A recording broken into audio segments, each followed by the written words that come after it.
Hello friends, দেখুন আজকে একটা সুন্দর হালকা রেসিপি দেখাচ্ছি। এত গরমে এরকম খাবার খেতে খুব ভালো লাগবে, শরীরও ভালো লাগবে। যাই হোক বলে নিই, প্রথমে এক পাল্লা সর্ষের তেল দিলাম, দিয়ে একটা তেজপাতা জিরে ফোড়ন দিয়েছিলাম। বিশেষ কিছুতে মশলা ব্যবহার করব না, তাও করেছি। মানে আদা পেস্ট, একটু লঙ্কা দিয়ে, তারপর টমেটো পেস্ট ছিল সেটাও দিয়ে দিলাম। দিয়ে এরপর এতে একটু হলুদ দিলাম, জিরে গুঁড়ো দিলাম, লাল লঙ্কা গুঁড়ো দিলাম, আর ধনে গুঁড়ো দিলাম, নুন দিলাম, আর সামান্য একটু মিষ্টি দিলাম।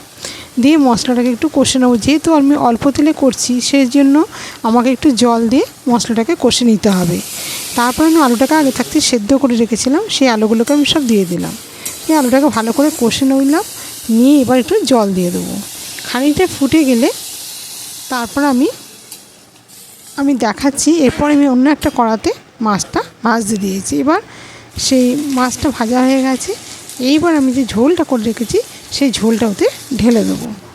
দিলে কী হবে, এরপর আমি একটু ওতে গরম মশলা দিয়ে দেবো, আর দিয়ে এবার আমি নামিয়ে গরম গরম সার্ভ করব। এটা এমনি প্লেন ভাতের সঙ্গে তো দুর্দান্ত খেতে লাগে। আর এরম খেলে শরীরে, এই এত গরমে এরম ঝোল দিয়ে ভাত খেতে খুব ভালোও লাগে।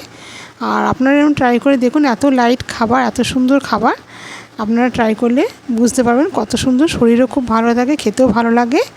এই ছিল আমার আজকে রেসিপি। কেমন লাগলো আপনাদের? আশা করি ভালোই লাগবে।